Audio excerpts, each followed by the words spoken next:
And good evening, and welcome to Impact 2025. I'm glad to have you.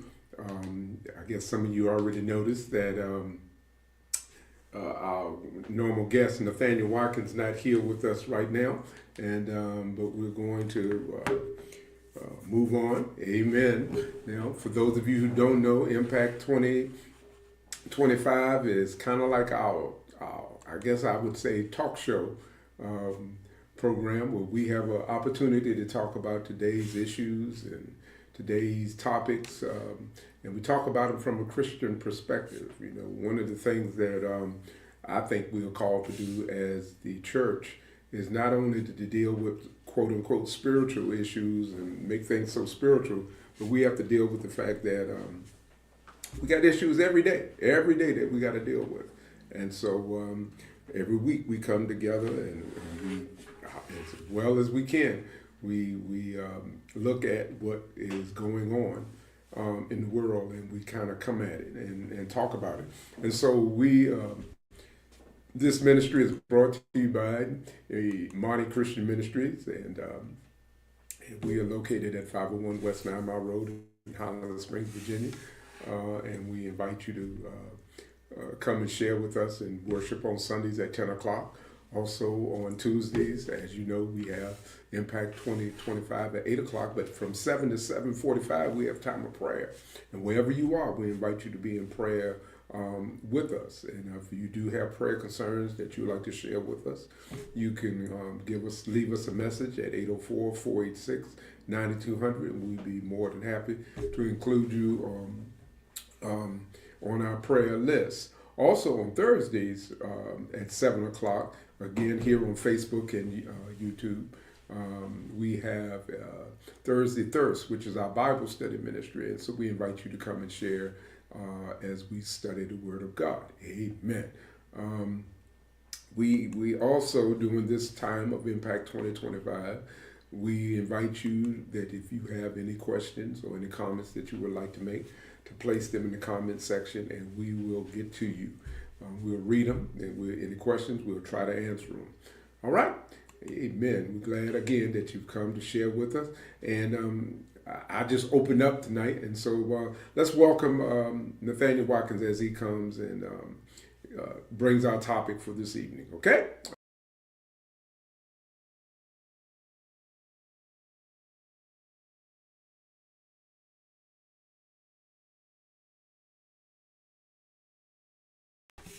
And welcome to Impact 2025. As was stated earlier, we jump right into our topic.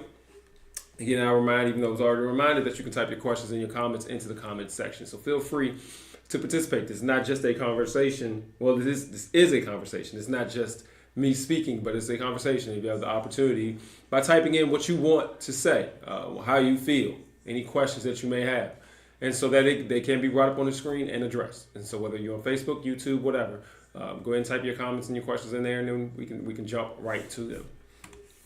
As you know, just like everybody else knows, there's a lot of things going on in the world. This has been one of the craziest, I'll say, 2 months that I've ever seen.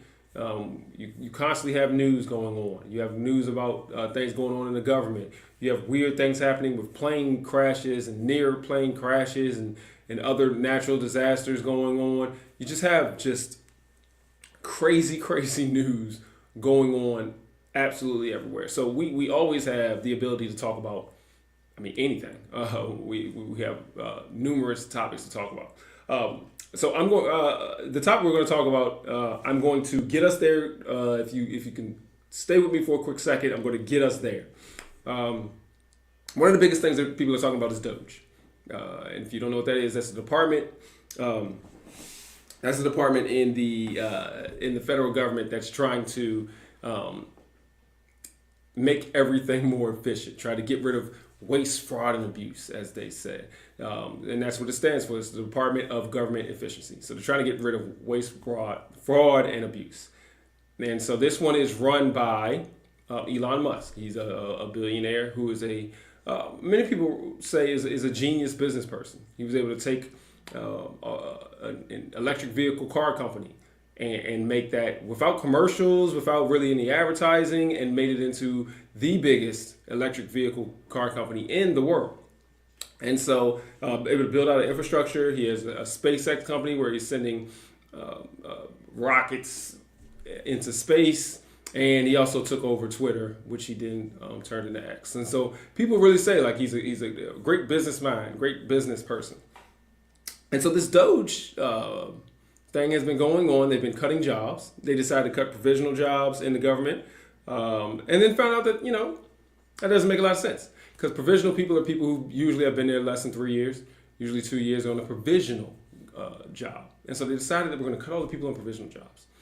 And what they found out is, and won't admit, but what they found out is many of the people that they cut that are on provisional are people who are necessary, people who are needed, people who are in high importance jobs of security, jobs of that if you take them away, there's also a security risk. They had some people in the nuclear scenario. They had some people who were working on the bird flu, which is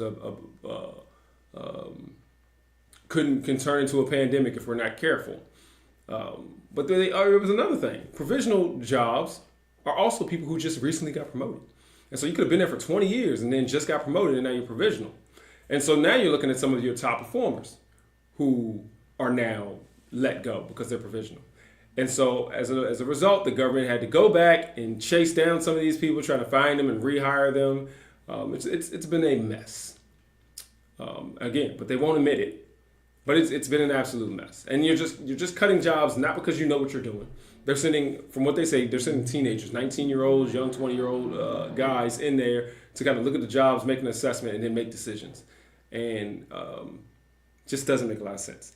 And so, and again, we're going to get there.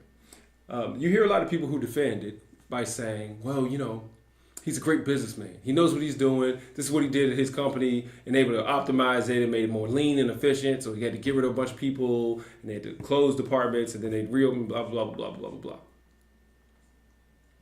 But I say to you, and I'm talking from a place of experience here because I went to school and I have a master's degree in government affairs, in local government. And so I'm talking from somebody who knows about the public sector. Anyone who says that we should run the government like a business is foolish in their thinking. They haven't thought out the whole entire thing. If you're a great business person, like Elon Musk, a great businessman, that has nothing to do with the private sector, the public sector. One, you're trying to make profit. The other one is not making profit. And when you're talking about efficiency and things like that, that makes sense from a business standpoint. But government is inefficient. It is not efficient to run streetlights all night. That's not efficient. That's not the efficient way to do it. But it's the safe way to do it. It's what we need. It's not efficient to have Social Security or Medicare or Medicaid. It's not efficient to have a military. Those are not efficient things. Those are products that benefit everybody and nobody's really putting in on that other than taxes. And so there's no profit margin there. It's not efficient. They're the big organizations or big products and big things, and they're not efficient. But that's what government is. If it was efficient, then it would be private sector. Why is that important?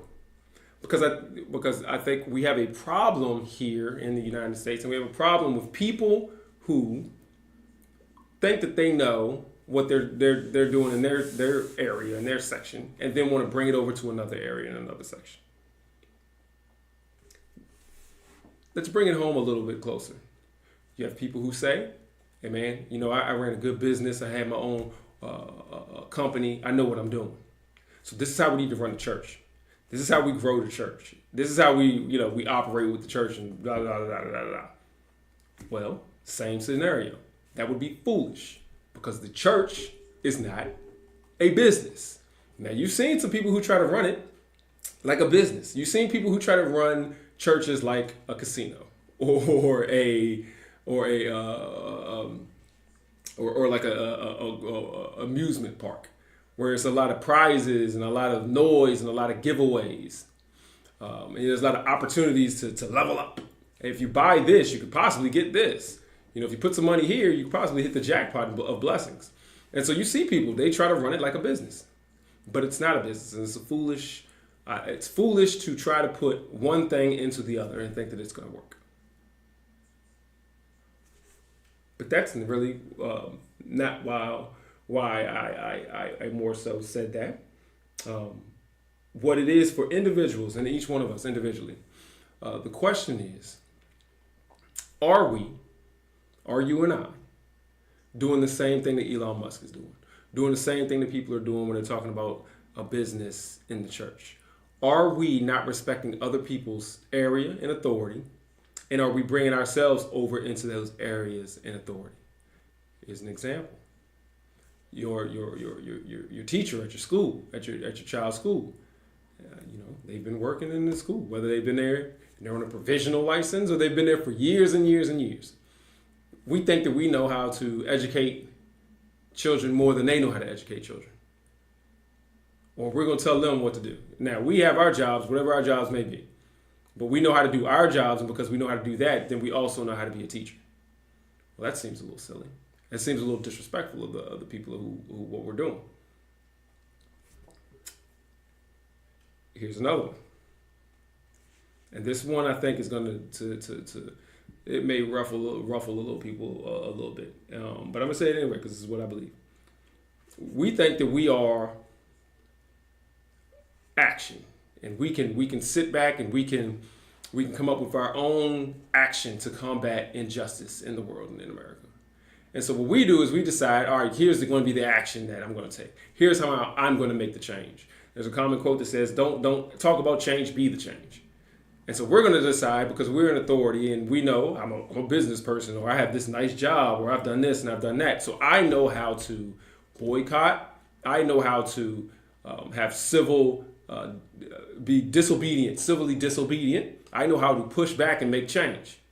So I'm going to do it on my own, because I know more than the church. I know more than the civic organizations who've been doing this for years. I know more than the leaders, the government leaders and officials who put in the time. Foolish. And so I think we've come to a moment where we got so much education, we got AI, we got the internet, that everyone thinks that they're authority on everything. And I think it's getting in the way of progress, whether it be in or out the church. So we can't all be authorities. Then why do we have pastors? Why do we have teachers in the church? Why do we have deacons and deaconess? Why do we have ushers? If we go tell people where to sit and how to do, look, you're supposed to be over. Well, why do we have ushers? Why do we have people and we don't respect anybody's authority? And I think that it becomes a problem in the church, and it becomes a problem in our lives, because no one is respecting other people's positions, and we're not taking a step back and allowing them to do what they need to do. I love the fact that there's a lot of people out here, and you may have heard me say this here, and definitely if you know me, you've heard me say this. There's a lot of people out here that's trying right now, because we're in a situation of where we have a lot of people who are trying to do a lot of bad things. Our president, our current government, from my standpoint, have been doing a lot of bad and corrupt things. Have been breaking the law or skirting the law, or just doing stuff that's just ridiculous, regardless, racist, all that kind of stuff. And people have been coming up with their ways to resist, ways to go back. But I would say, let's respect the authorities. Let's respect the people who have been doing this and put in the work, or to respect the people who this is what they do. Even if you haven't been doing it for years and years and years, but this is what you do. Let's respect them and get behind them and their causes, instead of all of us thinking that we're an authority and trying to do our own thing. I think there's an epidemic of a bunch of people who thinking they're Elon Musk. You think that because you can do a business, that you can do the public sector. He has shown himself to be foolish.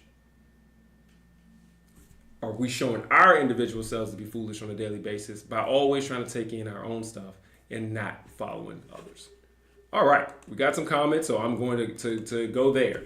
Several key high-ranking employees of Doge have resigned. They say that many other things that are being done will ultimately hurt the country. Absolutely, it's disrespectful. It is honestly disrespectful to all of the people who have sat there and worked in government. For somebody to come in and have no idea and no desire to learn and just be like, well, you know what? I got all the answers. You don't. And so ultimately, some of the things that you would do will hurt. Some of the things you do will work. It will work. But the consequences for what's going to go on, the end result of what you're doing is that you're going to make a mess. For all the 2 steps forward you take, it'll be 2 more steps that you're going to take back. And so I believe that. And I believe that that's what people have to do. They have to, resign. They have to speak up. They have to do something. I've always said, talk and keep it plain. So yeah, I really agree with that comment. But I really think, and if anybody has any comments and disagrees, I really think that there is a problem with us and that we all need to learn, not us, because not everybody acts like this, but as a society, we need to learn to respect other people's positions and other people's authority. And we need to lower ourselves enough that we can get behind other folk. Some of the reasons people can't get with church and get with God is because they have to be the authority. They got to be in charge, I believe. Can't be behind a pastor. Can't be behind Christ. Can't be behind God. You got to make all the rules. Got to do it my way. And so, I think that that's something that we could work on as a group. And especially those who are like me right now and in this moment. We need to make sure that we are not trying to be the captain of every ship and that we can get on somebody else's ship every once in a while. And so if whatever organization is doing something and standing up, you should be able to get on board with an organization sometimes. But we can't all be free agents. We can't all be independent contractors. We can't all be out here thinking that we're going to all make a change. Let's get together. Let's get together and make change. We can't get together if all of us have to be in charge. And so, I had to sit back and examine how I operate and see how other people operate. It is a humbling process. You have to humble yourselves because we've all gotten so arrogant because there's so much information out here that we all think that we're the authority and that we all think that whatever because we did it over here, we can do it over there. Like everything's the same. And it's not. And it's definitely not. All right. Man, I know that one was kind of more just me hitting you with the information instead of less of a conversation, but more of me just hitting you with the information. But I that's one that I've been thinking through, working on, and seeing out here in the world, and it's just really been something that I think that we all need to consider. We all need to think through, and we all need to practice. Like even if you don't think that you do it, you need to practice it now. So let's look through what we do. What organizations are you with? What are you a part of? Are you always by yourself or are you with a group? If you're not a part of anything, if you're not with anybody, then maybe it's because you think you know it all. Because there's no scenario where you don't need other people. And that's the problem. And so the solution to that is, let's get with some folk. Join something. Do something with other people. Have somebody who is a leader over you in some kind of capacity at some point. And if you can't do that, then that shows, or that may be an example, and that shows that, hey, either, you may have social anxiety, or you may have a little bit of Elon Musk disease. I think I know it all. And I will mess some stuff up thinking that I know it all. All right. Well, that was it. Hopefully that's something that, that'll be useful to you. It is to me. I will examine my life, and I'll continue to examine it and make sure. But I do all think we need to, let's get together. You can't do this on your own, regardless of what it is. You can't do life on your own. And especially in this situation where we have to resist against, I'm going to say it, against bad government. We can't do that on our own. Where we have to go against people who are really being negative in society. You can't help others on your own. You need to be a part of a church. You need to be a part of a community or some kind of organization that helps others. We can't do it on our own. Another comment. Why was the general over the Joint Chiefs fired? Was he first appointed because he was black? Interesting point. Look, let's make it clear and make it plain. There are not going to be any, and if you look, there are not going to be any black. They're going to minimize the number of black people in power. All right, we've been overrepresented in other people's eyes, and so if you can have brown people, of different ethnicities, but when it comes to black people, especially United States American black, you're not going to have those people in power in the government anymore. So I need to remove them if they're there and they're high ranking, and there are no opportunities for anyone in those high ranking positions. That's. Don't believe me? Look it up. Look at the data. Look at the facts. Look at who represents and who's over what agencies, who's over what departments, what department heads. Black is not in vogue right now. Black is not what's good right now. This government, this president, not cool with black people. And so, we don't need to sugarcoat it. Again, when it comes to me, I'm talking plain. So to why Joint Chiefs? Why was he fired? Why was the highest ranking, high ranking black officials fired? They don't want no black people there. How come all these black people who went out here on a limb and supported the president when he was running? How come the cabinet is lily white, and then you will have some other people from some other ethnicities, but the black folk are not being represented at all? No power positions? Because they ain't down with black people. So it's plain and clear. It's been like that since the beginning. Nobody's fooled. Nobody should be shocked. And if you are shocked, then you are a fool. That's the way I feel, and I'm going to keep it like that. All right. Great question or great comment. All right, well, that's it. I'm not going to belabor the point. Again, please, we don't talk just to talk. We talk for the action. And so the action will be to analyze and see where you're at and see who you're with. All right, as a reminder, just as was said before, this is Amani, and we have Thursday Thirst, which is our weekly Bible study at 7 o'clock right here on Facebook and YouTube. On Sundays, we have worship service. That's right here on Facebook and YouTube. That's at 10. And on Tuesdays at 7 to 7:45, we have prayer. And then, of course, we have Impact 2025. Now, we have another comment, so I'm going to grab that and pull that in because I don't want to miss it. It says, why is the head of MSNBC is leaving her job? Why is Lester Holt leaving his job?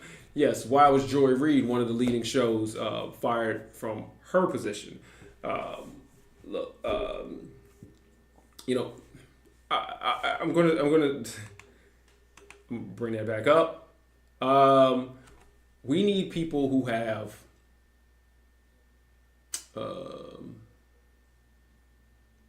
we're lacking bravery here. The opposite of that, I could have gone the other route and said that people are cowards, but I'm not going to say that. I'm going to say that we lack bravery. We lack people who have a little bit of gumption. We have people who are heroes. We lack people who have the ability to go out and do great things. When you have a press corps out here, the Washington press corps, so all of the press corps, they kick the Associated Press out. And so you have all these other people, NBC, ABC, CBS, CNN, all of these other journalistic organizations. They're going to watch the Associated Press get kicked out, and they're going to stand by and they're going to do nothing. They're just going to complain about it, like, "Oh, that was terrible," and they're going to report on it. Whereas the White House has decided now that they're going to pick which journalistic organizations has access to them, and then eliminate everybody else. And the rest of them are just going to stand by and take it. You even look at CNN and MSNBC and NBC, ABC, all of these. You have a lot of good journalists out here who won't ask any real questions or tough questions, who won't challenge, who won't call out things of what they are. Lester Holt is integritous, and there's no room for him here. You can't have somebody who's going to tell you the truth. You can't have somebody who's not going to, just make things look all rosy and lie. So you got to go. And many people have to go like that. But the shame of it is that we don't have anybody who's going to stand up in those power positions. You're in a power position. Oh yeah, you done made it to the top. You at the White House. You're asking questions. You're going to kick out the AP, and you're just going to sit back there and just watch them get kicked out, and you're not going to do anything. There should be no real journalistic organizations in the White House now. Everybody should be out until they bring back the AP. But we don't have any heroes. We don't have any people who are brave, and we don't have that, and we're lacking that. And so what can we do as just regular old citizens? Well, we can do what I said before. We can get together. We get together with a group, and then let's encourage that group so that we can have action, so that we can tell these organizations, y'all need to do better. Y'all can't let bad things happen. Y'all just sit back there and act like, just watch things go by. And so, unfortunately, that's what's happened. We can always reference it back to the word. Jesus talked about the Good Samaritan. Look, a bunch of news organizations just sitting back there, just watching the man, watching him just down in the ditch. And nobody is going to do anything about it. We're just going to go to the other side of the road. And that's what NBC, ABC, all of them, I don't even know all the names of the organizations, but all of y'all should be ashamed of yourself.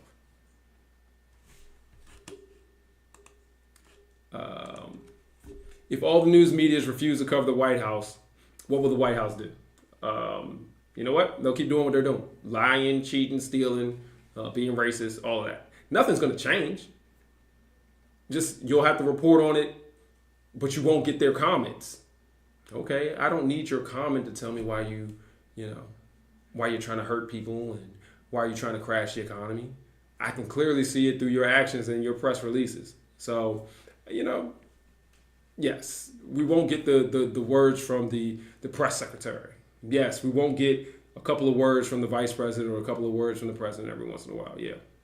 But if the news media refuse to cover the White House and just recovered the results of what they were doing, it would be the exact same thing. They don't have any shame. So, what's the media doing? You're not going to shame them into doing anything. So,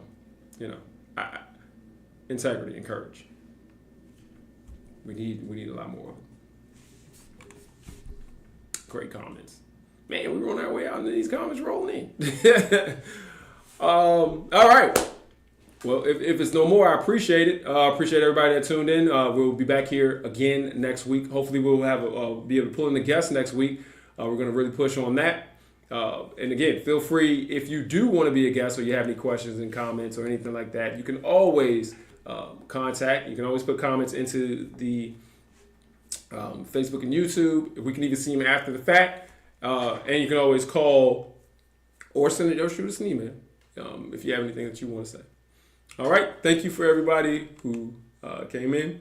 Have a good one. And we'll see you next week on Impact 2025.